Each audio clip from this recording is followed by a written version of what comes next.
ठगी के लिए किया जा रहा था, लेकिन अब इसका इस्तेमाल सियासी दांव पेचों में भी होने लगा है।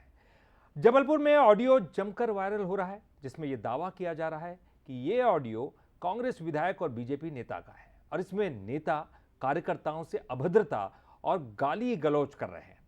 वहीं जब दोनों ही नेताओं ने ऑडियो के बारे में कुछ और ही कहा, वो कह रहे हैं कि ऑडियो को बदनाम करने की साजिश करार दिया है और साथ ही साथ वो जांच की मांग भी कर रहे हैं।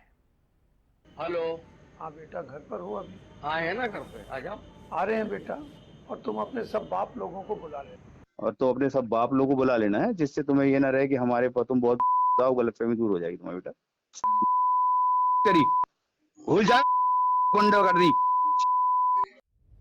तो सुना आपने, ये आवाज भले ही अलग अलग नेताओं की हो, लेकिन इस ऑडियो के शब्द और लाइन लगभग एक जैसे हैं। इसमें से एक ऑडियो उत्तर मध्य विधानसभा क्षेत्र के कांग्रेस विधायक विनय सक्सेना का है और दूसरा ऑडियो उत्तर मध्य विधानसभा क्षेत्र से आने वाले बीजेपी नेता और पूर्व राज्य मंत्री शरद जैन का है। दोनों ही ऑडियो फेसबुक के जरिए जमकर वायरल हो रहे हैं। दावा किया जा रहा है कि किस तरह से नेता अपने कार्यकर्ताओं से बर्ताव कर रहे हैं। हालांकि ये ऑडियो कांग्रेस के कार्यकर्ता विजय जैन के फेसबुक आईडी से वायरल किया जा रहा है। ऑडियो वायरल होने के बाद कांग्रेस विधायक विनय सक्सेना का कहना है कि ये उनकी आवाज नहीं है, उन्हें बदनाम करने की कोशिश की जा रही है। वहीं पूर्व राज्य मंत्री शरद जैन ने भी ऑडियो की बात को नकारा है। मैंने वो ऑडियो सुना, फर्जी है, और जिसके विरुद्ध किया गया उसने भी थाने में शिकायत की है। और जब मैंने ऑडियो सुना तो मैंने भी सीएसपी, एसपी, टीआई सभी को लिखित कंप्लेंट दी है और उस बात को लेके मीडिया में भी आए। इसकी जांच होना चाहिए, कड़ी जांच होना चाहिए और दोषी तत्वों को बेनकाब करना चाहिए।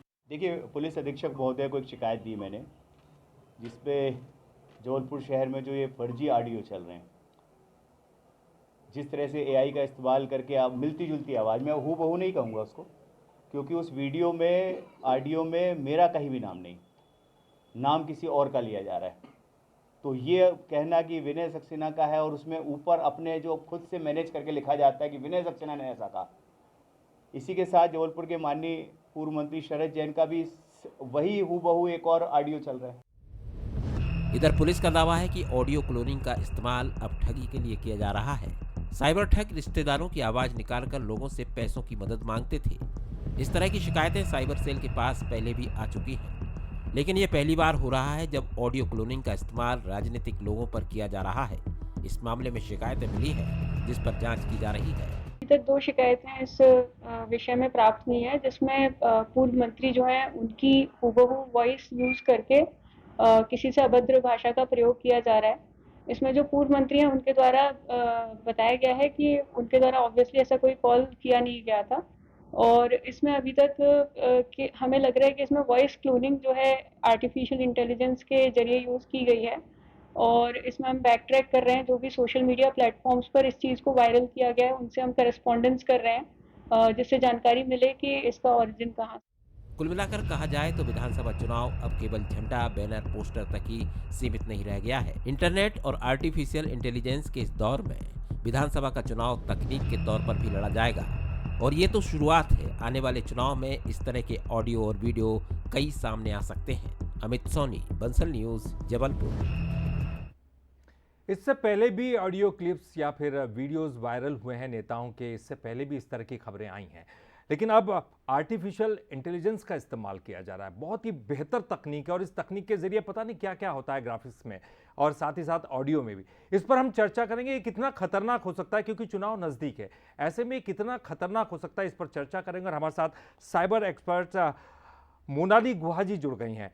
मोनाली जी, ये जानना चाहेंगे, क्योंकि अभी तक तो हमने देखा था ठगी में भी इस्तेमाल हो रहा था और लगातार इस तरह की खबरें भी आ रही थी और इसको लेकर जो है चर्चाओं का दौर भी जारी थे और जांचें भी हो रही थी और निष्कर्ष भी निकाला जा रहा था कि किस तरह से इसका कोई हल निकाला जाए। लेकिन अब ये अगर राजनीति में इस्तेमाल होने लग जाए तो ये तो बहुत जो है बुरी खबर हो जाएगी राजनीतिक नेताओं के लिए, क्योंकि उनको कोई भी बदनाम कर सकता है। इसका कोई हल आपको दिखाई देता है? बिल्कुल पहले तो मैं ये ज़रूर लोगों को बताना चाहूँगी कि ये जो वॉइस क्लोनिंग सॉफ्टवेयर है इनिशियली उनका डेवलपमेंट इसलिए किया गया था ताकि जो भी ऐसी मूवीज़ होती हैं जो डिफरेंट लैंग्वेजेज़ में अवेलेबल नहीं होती हैं, तो उनको फॉरेन लैंग्वेज में डब करने के लिए इस तरह के सॉफ्टवेयर्स को इनिशियली शुरू किया गया था। और अब ये भारत में काफ़ी ज़्यादा इस तरह के केसेज़ नज़र आ रहे हैं, लेकिन विदेशों में इस तरह के केसेज़ लगभग 2 से 3 साल पहले से काफ़ी ज़्यादा सामने आ रहे हैं। और इस तरह से कई पॉलिटिकल घटनाओं को भी अंजाम दिया जा रहा है, जहाँ पे कुछ लीडर्स को बदनाम करने की साजिश की जाती है। कई बार ये भी कहा जा सकता है कि स्टेट स्पॉन्सर्ड होता है, यानी कि पेड इस तरह से सर्विसेज़ दी जाती हैं ताकि लोग इस तरह के काम करें। तो ऐसे कई हैं इस तरह के केसेज़ जो ऑलरेडी चल रहे हैं, बट भारत के लिए ये कुछ चीज़ें नई नज़र आ रही हैं और निश्चित तौर पे काफ़ी ज़्यादा नेगेटिव साबित हो सकता है। और चूँकि अब जब ये इलेक्शंस का समय आ रहा है, तो मुझे लगता है कि यहाँ पर पॉलिटिकल पार्टीज़ को बहुत ज़्यादा इस चीज़ पर फ़ोकस करने की ज़रूरत है कि जो भी सोशल मीडिया है, स्पेशली सोशल मीडिया पर इस तरह का कहीं कोई कंटेंट वायरल तो नहीं हो रहा है। और ये बहुत सही समय है इस तरह की चीज़ों को फ़िल्टर आउट करने का। एआई न सिर्फ़ नेगेटिवली इम्पैक्ट कर सकता है, बल्कि इस तरह के फ्रॉड्स को डिटेक्ट करने में भी मदद कर सकता है। स्पेशली जब हम बात करें जो हमारे सिग्निफिकेंट सोशल मीडिया इंटरमीडियरीज़ हैं, जो बड़े प्लेटफ़ॉर्म्स हैं जिसमें लाखों यूज़र्स जुड़े हुए हैं, यदि इनिशियली ही उन्हें इस तरह के किसी केसेज़ की रिपोर्टिंग की जाए और स्पेशली इस तरह के उनसे भी रिक्वेस्ट की जाए कि इस तरह के कुछ कीवर्ड्स उनको दिए जाएँ, कुछ इस तरह के केसेज़ के उन्हें कुछ एविडेंसेस दिए जाएँ, तो निश्चित तौर पर जो सोशल मीडिया इंटरमीडियरीज़ हैं, उनसे भी हेल्प ली जा सकती है। अपार्ट फ्रॉम दिस यहाँ पर मुझे लगता है कि सभी पॉलिटिकल पार्टीज़ को अपने स्टैंडर्ड जो प्लेटफ़ॉर्म्स हैं, उनके पेजेज़, उनकी आईडीज़ को मुझे लगता है इस बार ज़्यादा प्रमोट करना चाहिए ताकि लोग जी। स्टैंडर्ड हैंडल के कंटेंट को ही ओरिजिनल मानें और बाकी सोर्सेज़ से जो भी इन्फॉर्मेशन आती है, उनको वेरीफ़ाई किए बिना उस पर यकीन ना करें। बिल्कुल। और साथ ही लेकिन मोनाली जी, लोगों के लिए ये भी जानना ज़रूरी है क्योंकि जिस तरह से हम देख रहे हैं आर्टिफिशियल इंटेलिजेंस जिसे लोगों की सुविधा के लिए बनाया गया कि ताकि लोग तकनीक में और ज़्यादा आगे बढ़ सके, और ऐसे में अब ठगी के मामले और अब राजनेताओं तक भी ये मामले पहुंचने लगे हैं। ऐसे में लोग अपने स्तर पर क्या कुछ कर सकते हैं, किस तरह से कि वो लापरवाही ना करें, और क्या कुछ सावधानियां लोग बरत सकते हैं? बिल्कुल, देखिए अभी इंडिया में जो ट्रेंड चल रहा है इवन एआई रिलेटेड फ्रॉड का, वो यूजुअली रिलेटेड है या तो डिफेसमेंट से रिलेटेड है या तो वो मनी फ्रॉड कर रहे हैं। तो आपको इन्हीं दोनों चीज़ों पर फिलहाल तो फोकस करना है कि यदि कोई आपको वीडियो कॉल करता है या ऑडियो कॉल करता है या अब तक कोई ऐसा ऑडियो वीडियो आता है, तो जी। एकदम से आप उसके ऊपर ट्रस्ट ना करें। आप कुछ चीज़ें ज़रूर उसमें नोटिस कर सकते हैं और आप खुद भी पहचान सकते हैं कि ओरिजिनल कॉल है या फेक कॉल है। यूजुअली जब हम ऑडियो विजुअल की बात करते हैं, तो आपको वहाँ पे लिप सिंक का मूवमेंट चेक करना है कि प्रॉपर्ली वो आवाज़ के साथ में मैच हो रहा है या नहीं हो रहा है। इसके जी। अलावा हम जो फ़ोनेटिक्स की बात करते हैं, हालाँकि जो एआई सॉफ्टवेयर्स होते हैं जिसे हम GAN कहते हैं, जनरेटिव एडवर्सेरियल नेटवर्क, इसके ज़रिए से सॉफ्टवेयर का इस्तेमाल करके सेम हूबहू उस तरीके का वीडियो बना लिया जाता है जो कि ओरिजिनल वीडियो होता है। बट फिर भी कुछ पॉइंटर्स ऐसे होते हैं जिससे कि इन्हें आइडेंटिफ़ाई किया जा सकता है, तो इसका आपको ज़रूर ध्यान रखना चाहिए।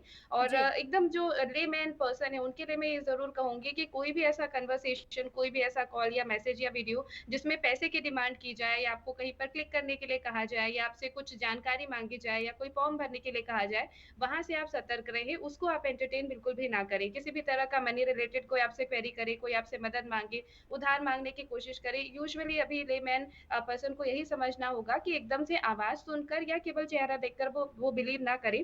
और अगर इस तरह के कोई कॉल्स या मैसेजेस आते हैं और आपके पास कोई ऑथेंटिकेटेड नंबर है उस व्यक्ति का, एक बार आप स्वयं उन्हें कॉल करके ज़रूर इस बात की पुष्टि करें कि क्या ऐसी कोई जानकारी उनके द्वारा अब तक लोगों तक पहुँचाई जा रही है या क्या उन्होंने कॉल किया था। और जी। यदि ऐसा नहीं पाया जाता है तो तुरंत पुलिस में इसकी शिकायत करें। बिल्कुल मोनाली जी, ज़रूरी है कि विश्वास करने से पहले लोग खुद भी वेरीफाई कर ले। शुक्रिया आपका हमसे जुड़ने के लिए और ये तमाम जानकारी हमारे दर्शकों तक पहुंचाने के लिए। तो जबलपुर से ये मामला सामने आया जिसमें अब जांच की मांग की जा रही है। और चलिए आगे बढ़ते हैं।